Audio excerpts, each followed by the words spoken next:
Welcome to Narisagi. This is Saanvi. Today I'm going to go to school.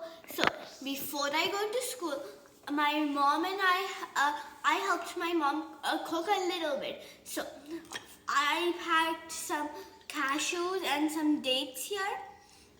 And then there's also this is my school snack, and for a school lunch, I'm not taking the school lunch, I'm taking home lunch. But to eat at school, I took vegetable pulao.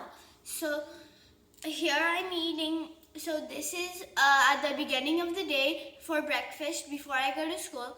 I first eat at least one piece of fruit. Every day I eat different types of fruit.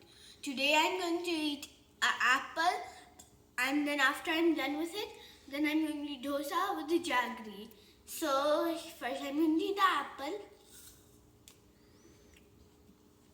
Now dosa and jaggery.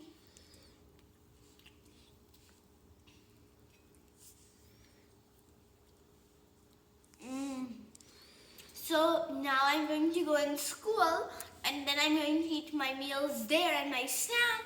And then after that, I come back home and I eat my dinner. And I do some homework also.